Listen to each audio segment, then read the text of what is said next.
বন্ধুরা, আপনাদেরকে হক কথা অনুষ্ঠান থেকে আন্তরিক শুভেচ্ছা ও মোবারকবাদ। আমরা আলোচনা করছিলাম নবীজি সাল্লাল্লাহু আলাইহি ওয়াসাল্লামের আদব এবং প্রেম, ভালোবাসা। এই দুটো হচ্ছে ইমানের মূলনীতি। এই দুটো থাকার পর বাকিগুলোর হিসাব নিকাশ হলো পরে। এই দুটো যদি না থাকে তো কোনো হিসাবও নাই, নিকাশও নাই, কিচ্ছু নেই। বিনা হিসাবে সব ক্যান্সেল। এখন ক্যালকুলেশন তখনই হয়, ক্যালকুলেটর তখনই লাগে যখন মাল থাকে, টাকা পয়সা থাকে। যার টাকায় নাই তো তার হিসাব কি? ক্যালকুলেটর লাগবেই বা কেন? খাতাপত্র লাগবে কেন? সম্পদ থাকলে না হিসাব। তো ইমান থাকলে তারপরে হলো ইমানের হিসাব। সেই জন্য রাসূল পাক সাল্লাল্লাহু আলাইহি ওয়াসাল্লামের প্রেম আর আদব আছে তো বাকিগুলোর হিসাব আছে। প্রেম আদব নাই তো বাকি কোনো হিসাব নেই। এর নাম হচ্ছে আকীদা। এই জন্য আমাদেরকে আগে ভালো করে বুঝতে হবে, কোরআন হাদিস বোঝার সময় নামাজ, রোজা, হজ, যাকাত, আমল, খালি আমল করেন। আমল সে বনতি হয় জান্নাত জাহান্নাম।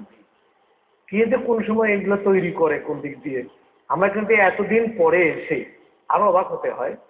ধরেন 200-400 বছর আগে যারা বই পুস্তক লিখেছেন, 200-300 বছর আগে, 400 বছর আগে বই পুস্তক লিখেছেন, আমরা এখন ওই যেসব বই দেখে হাসতে হয়। এবং তারা আবার জগৎ বিখ্যাত হাস্তিও ছিল। হাস্তি মানে ব্যক্তিত্ব, জগৎ বিখ্যাত ব্যক্তিত্ব ছিল। অথচ বই পড়লে আমাদের হাসি লাগে যে ছেলেমেয়ের মতো কারবার করে, বাচ্চাদের মতো। আমল সে বঞ্চি হয় জান্নাত জাহান্নাম লিখে দিয়ে দিল। আমলের কারণে জাহান্নামও হয়, জান্নাতও হয়। এই বাকি আমল যারা করলো, রাসূলুল্লাহ পাগড়ি পটকা বেঁধে কপালে দাগ ফেলে দিল, কিন্তু তারা রাসূলুল্লাহকে কষ্ট দিতে পিছপা হয়নি, তাদের কি হবে? এই আমলওয়ালাদের জানাজা নামাজ আল্লাহ হারাম করে দিলেন, আমলওয়ালাদের কবর জিয়ারত হারাম করে দিলেন। এত আমল তাদের, তারপরও কেন? এই জন্য আমলেরও আগে, ইমানেরও আগে সিদ্ধান্ত নিতে হবে আকীদা। আকীদার শিক্ষা আজকে আমাদেরকে নিতে হবে, বাচ্চাদেরকে দিতে হবে। না থাকার কারণে সব টুপিওয়ালা হুজুরের কথা একই রকম লাগে। কিরে, এই হুজুর এটা বললো, আরো কি সবার একটা বললো কেন? ওই হুজুর বললো রাসূলের কবর জিয়ারত করা বেদাত, জায়েজ নাই। হুজুর মরা মানুষ, আরো কি সব দেখি কবর জিয়ারতকে সুন্নত বললো, কারণ কি? তো আপনার আকীদা যদি জানা থাকে, আপনি ধরে ফেলবেন যে কোনটা কোন মাসলাকের, কোনটা কোন রয়ের, কোনটা কোন লাইনের। আপনি ধরে ফেললেন, ওইভাবে আপনি কথাটা শূন্য মাথা উঠে থাকবে। বুঝতে পারলেন না, আপনি ধরতে পারলেন না, আপনাকে বুঝাই দিয়ে চলে গেল। সেই জন্য ধরতে হবে, বুঝতে হবে কে কোন অ্যাঙ্গেলে কথা বলছে। আকীদা এটারই নাম। আকীদা না বুঝলে বোঝা যাবে। সে তো বলবে রাসূলুল্লাহকে মরা বলার জন্যই সে সেখানে এসছে টেলিভিশনে টাকা পয়সা নিয়ে। তার তো দরকার টাকা, রসুল দরকার নেই। এবং এই মিশনটা আবু জেহেলের মিশন, এই মিশন হচ্ছে ইয়াজিদের মিশন। সেই মিশন নিয়ে তারা আসছে, এখন আমাদের ভিতরে নানা রকম কাজে ছড়াচ্ছে। ইস্ট ইন্ডিয়া কোম্পানি আমাদের জন্য তো কামানের তাজা গোলা নিয়ে তো ভারতবর্ষে আসেনি। ভারতবর্ষে চা নিয়ে আসছে, চিনি দিয়ে চা খাওয়াই দিচ্ছে, ফল নিয়ে আসছে, কাপড় চোপড় নিয়ে আসছে, ডাল নিয়ে আসছে, কত কিছু আমাদের জন্য আনতে পারে। তারপরে না আমাদের গলায় পাড়া দিয়ে ধরলো শেষ পর্যন্ত। তো এই জন্য এরা আমাদের কাছে এসছে দাড়ি টুপি পাগড়ি নিয়ে, কিন্তু আসছে তো পয়জন নিয়ে। তো পয়জন খাওয়াই দিবে সময় মতো। সেই জন্য আগে আকীদা আমাদের বুঝতে হবে। এই জন্য আকীদার প্রয়োজন, ঘরে ঘরে আকীদা শিক্ষা করা দরকার।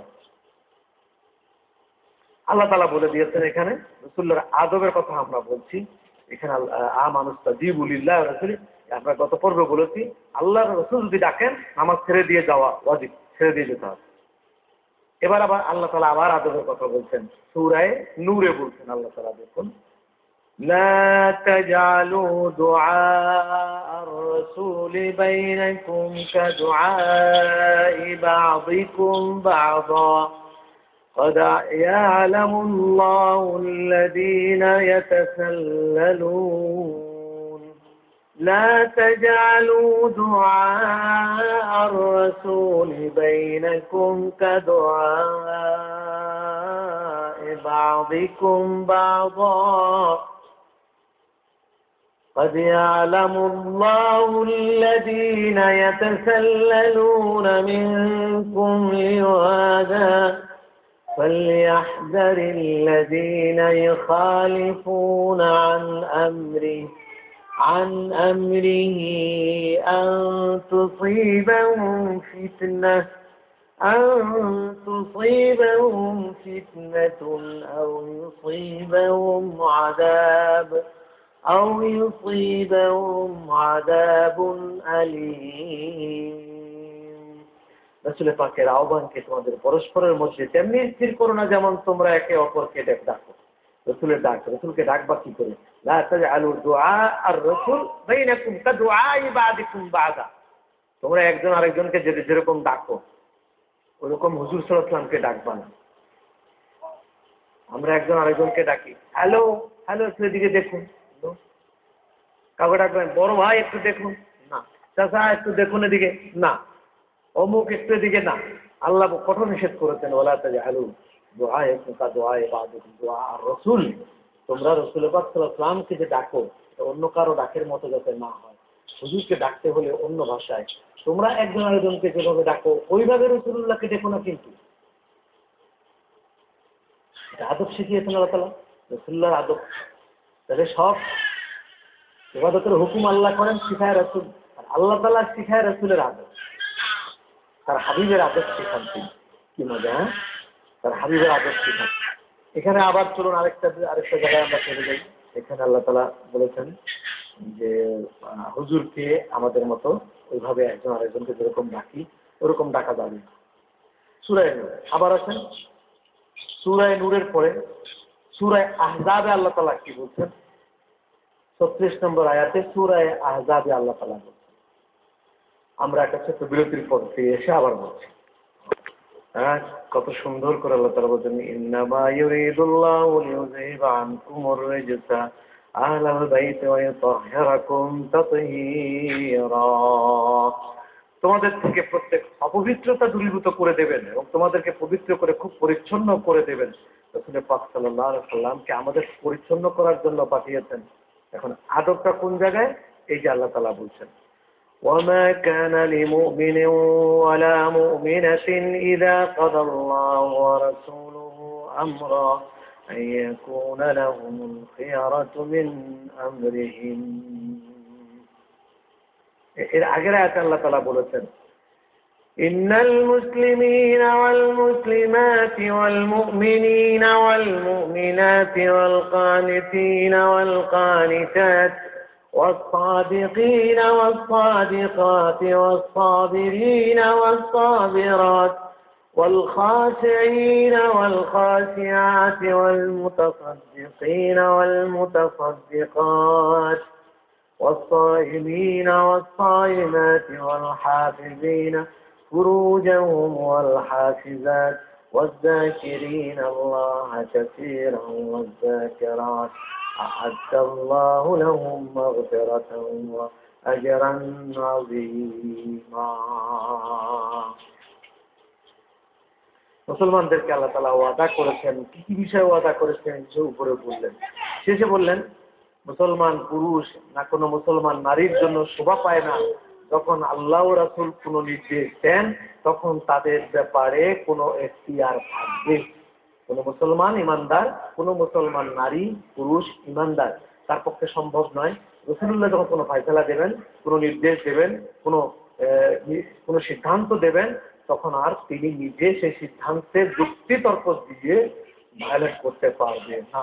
এখানেও আল্লাহ রাসূলের আদব আল্লাহ তাআলা শিক্ষা দিয়েছেন। কত রকমের যে আদব আল্লাহ তাআলা শিক্ষা দিয়েছেন।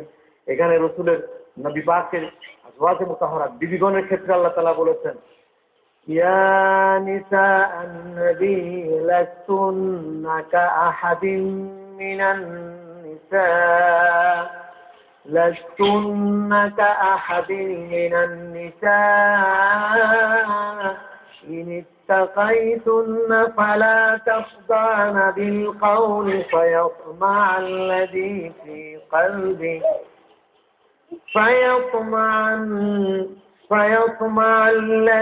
في قلبه مرض وقلن قولا معروفا।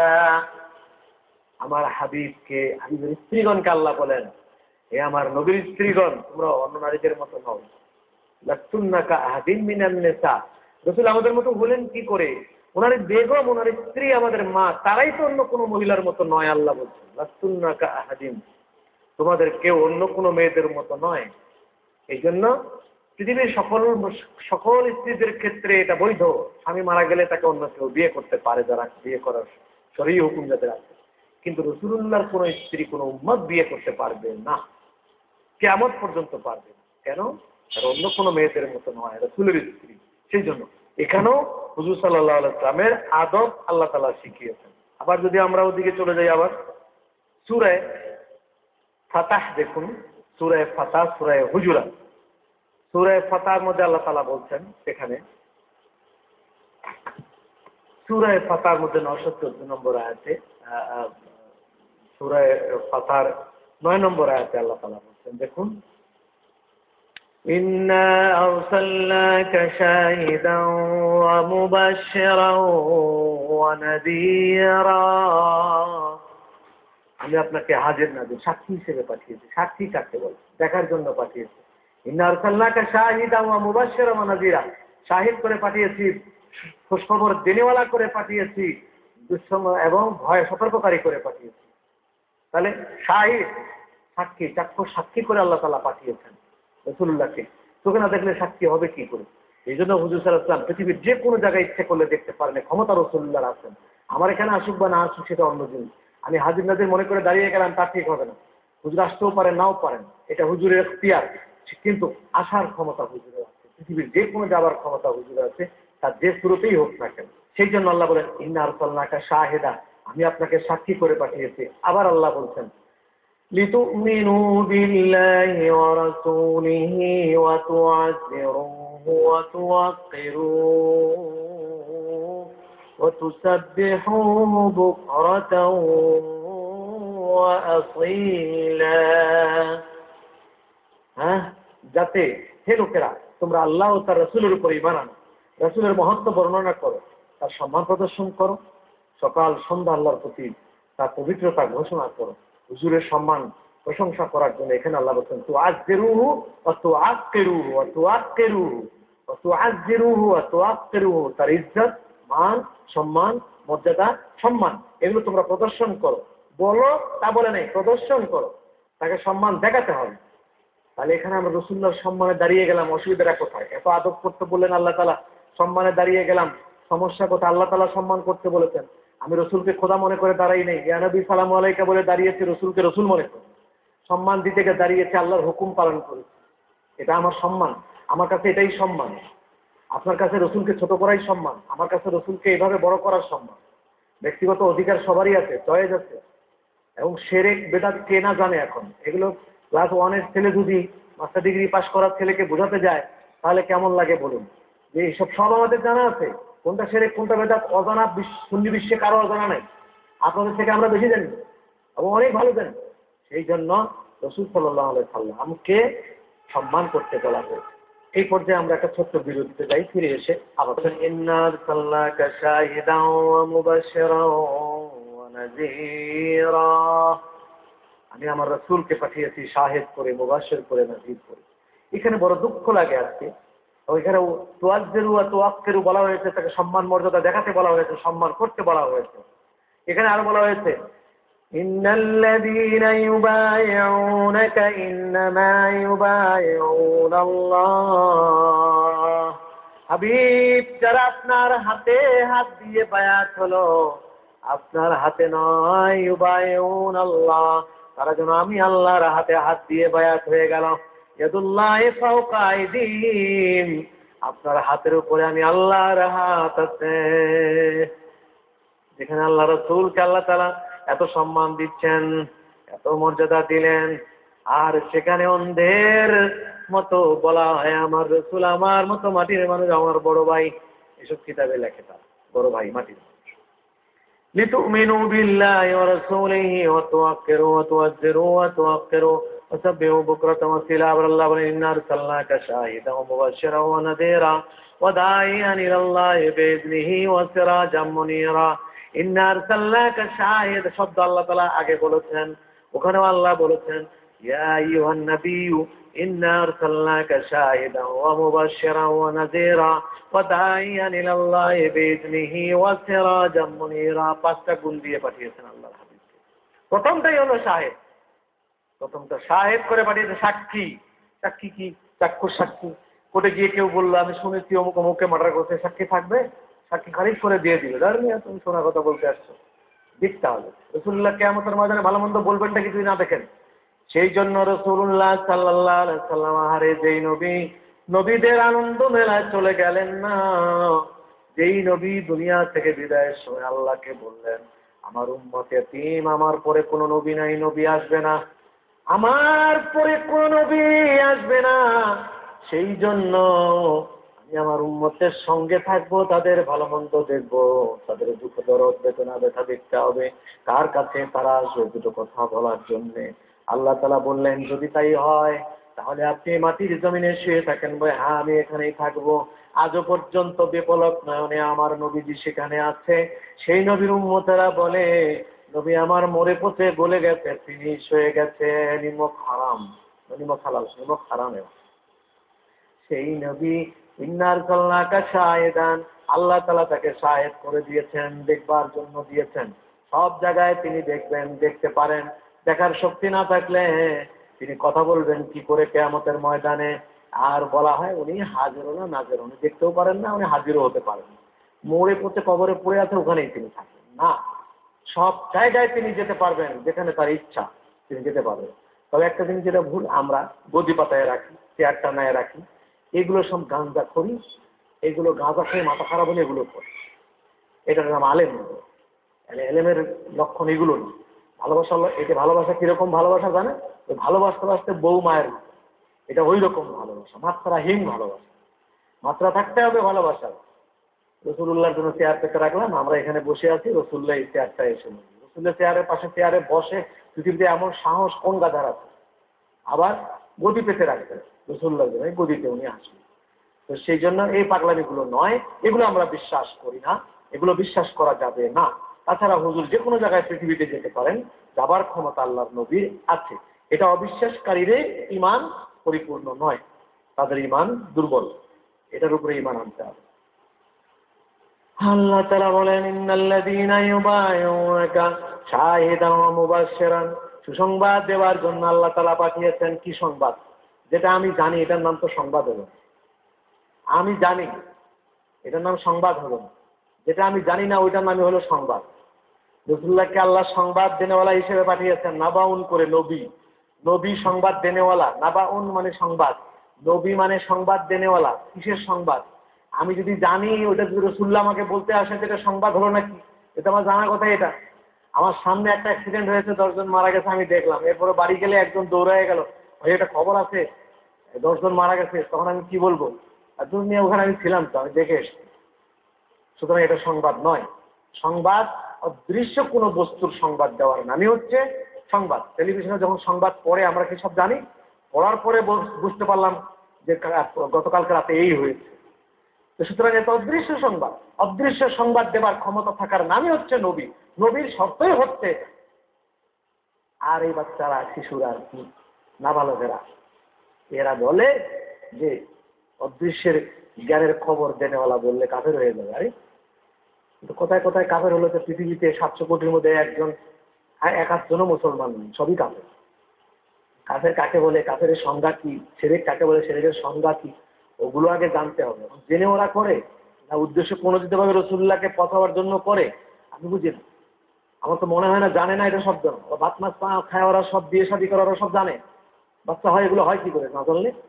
কিন্তু এক্ষেত্রে মনে হচ্ছে রাসূল পচাবার একটা মিশন হলো তাদের, ওই মিশনের কারণে এগুলো। আমি এটাই বলি, এটা ধরে নিই। ওরা জানে না, আমি এটা ধরে নেই। ওরা জেনে শুনে রাসূলুল্লাহকে জিরো বানাবার জন্য ওরা মাঠের ময়দানে নেমেছে। সেটা আমাদেরকে ভালো করে জানতে হবে, আগে ভালো করে বুঝতে হবে, ওদেরকে চিনতে হবে। আল্লাহ তাআলা বলেন আর এখানে মুবাশশিরান ওয়া নাযীরা, ওই ওরা বলে গায়েব জাননেওয়ালা। এই বেদাতি সুন্নিরা গায়েব, রাসূলকে গায়েব জাননেওয়ালা বলে। মিথ্যা তহমত। এবং এদের অভ্যাস চিরাচরিত মিথ্যা কথা বলে। ফ্রম বিগিনিং তারা মিথ্যা বলে আসছে। ইয়াজিদ মিথ্যা বলেছে, আব্দুল্লাহ ইবনে উবাই ইবনে সলুল মিথ্যাবাদী ছিল, আবু জাহেল তো ছিলই, ওতবা সাহেব তো ছিলই। এই মিথ্যাবাদীর গোষ্ঠীর রক্তের মধ্যে মিথ্যার ফিল মারা আছে। এই জন্য এখনো পর্যন্ত এরা চাপিয়ে দেয়, আমাদেরকে চাপিয়ে দেয় অভিযোগ কি আমরা সুন্নিরা বলি রাসূল গায়েব জানে। বা তোমাদের কোনো একটা কিতাবে গায়েব জানে রসুলের কথা নাকি? গায়েবের খবর দেন। প্রত্যেক কিতাবে লেখা আছে, এখানেও লেখা আছে গায়েবের খবর দেনেওয়ালা। গায়েবের খবর দেনেওয়ালা আর গায়েব জাননেওয়ালা এক জিনিস নয়। আর রসুল গায়েবের খবর দিতে না পারলে তো নবী হতে পারবেন না। গায়েবের খবর দেওয়ার জন্য রসুল্লাহকে বানানো হয়েছে নবী করে। তো গায়েবের খবর আল্লাহ যতটুকু জানিয়ে দেন, রসুল্লাহ ততটুকু আমাদেরকে জানিয়ে দেন। এর নাম গায়েবের খবর দেনেওয়ালা। গায়েব জাননেওয়ালা কোনো শব্দ আমাদের কোনো কিতাবের মধ্যে নাই। এবং এই তহমতটা তাদের একটা মিথ্যা তহমত, এবং এই মিথ্যার জন্য এদের পিছনে নামাজ পড়াও যায়। এই জন্য আমরা নামাজ পাল্টায় পড়তে হয়। যারা এইসব আকিদার, এদের পিছনে নামাজ পড়ে আবার বাইরে চুপ করে নামাজ পড়ে নিতে হয় যদি কোনো কারণে দেখা যায় পড়তেই। কারণ এরা মৃত্যুকের পিছনে নামাজও হয় না। এইসব কথা বলে আমাদেরকে ওরা মিথ্যা তহমত দেয়, ইলজাম দেয়। ইনশাআল্লাহ আজিজ রাসূল পাক সাল্লাল্লাহু আলাইহি ওয়াসাল্লামের আদব ও প্রেম, এর উপর আমরা আরো কথা বলবো। ততক্ষণে আপনারা ভালো থাকুন। রিয়াদ রেখে শেষ করছি। আসসালামু আলাইকুম ওয়া রাহমাতুল্লাহি ওয়া বারাকাতুহু।